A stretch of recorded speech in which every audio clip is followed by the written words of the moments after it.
यही लॉकडाउन के समय में रायपुर में ये सैनिटाइजर के सिरप लगती 3 जन मर गए। नमस्कार दोस्तों, स्वागत है आपका 4th आई न्यूज़ पर। मैं सत्येंद्र सिंह हूं और आज हम बात कर रहे हैं छत्तीसगढ़ में शराबबंदी की। शराबबंदी पर सीएम भूपेश बघेल का एक बड़ा बयान सामने आया है। हालांकि वो कई मौक़ों पर मंच से कह चुके हैं कि शराबबंदी वो कर देंगे, एक पल में कर देंगे, दुकानें बंद भी हो जाएंगी उनके आदेश पर। लेकिन वो अपील करते रहे हैं कि लोग पहले शराब पीना बंद करें। ऐसा ही कुछ बयान एक बार फिर उन्होंने दिया है। दरअसल वो दुर्ग में एक कार्यक्रम में थे जो कि वो चला रहे हैं, भेंट मुलाकात कार्यक्रम उसका नाम है। इस भेंट मुलाकात कार्यक्रम में एक महिला खड़ी हुई और खड़ी होकर उसने कहा कि साहब, जो ये शराब है इसको आप बंद कर दीजिए, क्योंकि ये शराब पीने के बाद घर में मारपीट की स्थिति बनती है, पति मारपीट करता है और पैसे की बर्बादी भी होती है। सीएम भूपेश बघेल ने बड़े ध्यानपूर्वक उसका ये सवाल सुना। सुनने के बाद जो जवाब उन्होंने दिया उससे आप समझ लीजिए कि फ़िलहाल छत्तीसगढ़ में शराबबंदी की कोई भी गुंजाइश नहीं है। और बिलासपुर में वो जो होम्योपैथिक सिरप थे ना, वो कंसंट्रेट वाला, वो गोली वाला नहीं, कोरेक्स नहीं गा, वो बेकर है ना, वो बिलासपुर में 20 कई जन मर गए। तो आदमी बांटना जरूरी है। यदि ये बंद करूं लॉकडाउन की वजह से पूरा, तब वो तो दर्जन भर आदमी मर गए और एक ही महीना होगी से, और चमचम में बंद हो जाए तब कैसे होगी। तो सबसे ज्यादा जरूरी है कि सामाजिक जागरूकता, समाज में जन जागरण बहुत जरूरी है। नशा मुक्ति अभियान चलना चाहिए, न केवल शराब, गुड़ाखों से अधिक जन लेके मन है जन कलर ब्लाइंड हो जाते। डीएसपी नौकरी भरते हुए बढ़िया सिलेक्शन हो गए, पता चले कलर ब्लाइंड होकर के नौकरी नहीं लेती। बराबर तो गुड़ाखू कराए, कलर पहचान नहीं होती से। तो नशा तो बंद होना चाहिए, बिल्कुल मैं सहमत हूं। लेकिन छोड़ू नहीं छोड़ू तेल में बताया लगे। गुजरात में बंद है लेकिन सब जगह चला,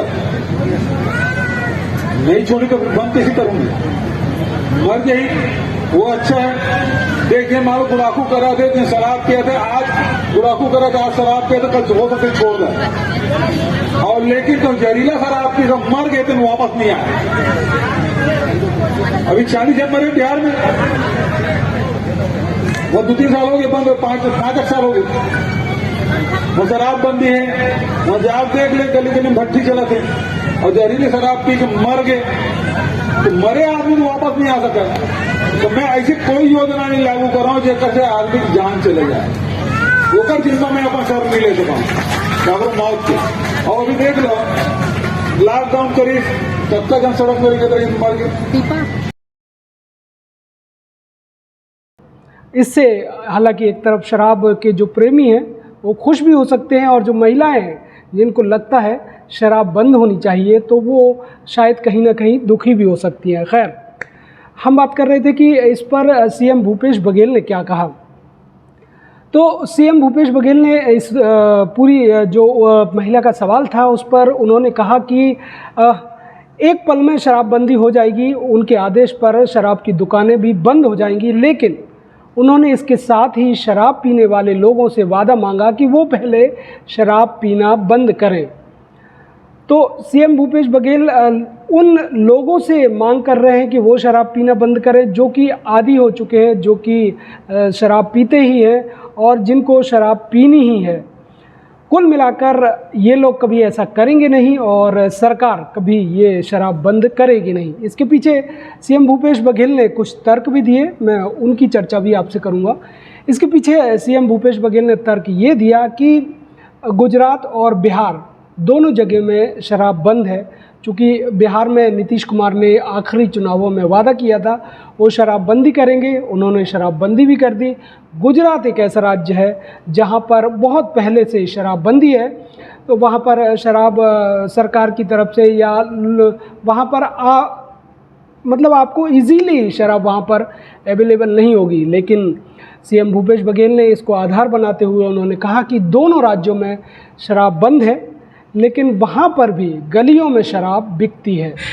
इसके साथ ही सीएम ने एक और इसके पीछे उदाहरण दिया। वो उदाहरण ये था कि जब लॉकडाउन लगा था यहाँ पर पूरे देश में, छत्तीसगढ़ में भी लगा था, लॉकडाउन लगा था, सारी दुकानें बंद थीं और कहीं भी शराब अवेलेबल नहीं थी। इस मौके पर एक जो शख्स था उसने जो सैनिटाइज़र पी लिया था नशे के लिए, क्योंकि आपको पता है कि जो हम लोग उस टाइम पर कोरोना के वक्त में जो सैनिटाइज़र यूज़ कर रहे थे उसके हाथों में लगा रहे थे, तो वो सैनिटाइज़र में अल्कोहल कहीं ना कहीं था, तो अल्कोहल की वजह से वो सैनिटाइज़र एक शख्स ने पी लिया था रायपुर में। तो सीएम ने उसका भी उदाहरण दिया। उन्होंने कहा कि लोग नशे के इतने आदी हैं कि वो सैनिटाइज़र पी लिया और वो शख्स की जो है मौत हो गई थी। तो ये उदाहरण भी सीएम भूपेश बघेल ने दिया। इसके साथ ही उन्होंने ये कहा कि वो नहीं चाहते कि शराबबंदी से किसी की मौत हो जाए, या वो ऐसा कोई कदम नहीं उठाना चाहते जिससे लोगों की मौत हो। तो ये समझ लीजिए कि ये सीएम ने कहा है, और इस बयान के बाद आप समझ सकते हैं कि फ़िलहाल छत्तीसगढ़ में शराबबंदी किसी भी स्थिति में हो नहीं सकती है। तो अब वो महिलाएं जिनको उम्मीद थी कि शराबबंदी होगी, तो वो एक तरीके से दुखी ज़रूर होंगी, लेकिन निश्चिंत इस तरीके से भी हो सकती हैं कि अब ये जो मांग है उनकी काका जो है पूरी करने वाले नहीं हैं। कई मांगे काका ने शायद पूरी भी की हैं और कर भी रहे हैं, लेकिन ये मांग जो है फ़िलहाल इस चुनाव में तो पूरी होने वाले नहीं हैं। खैर, देखेंगे चुनाव में इससे क्या फ़र्क पड़ता है। आप इसी तरीके से देखते रहिए हमारा चैनल। मिलेंगे फिर किसी एक ऐसे ही टॉपिक के साथ। जय हिंद, जय भारत, जय छत्तीसगढ़।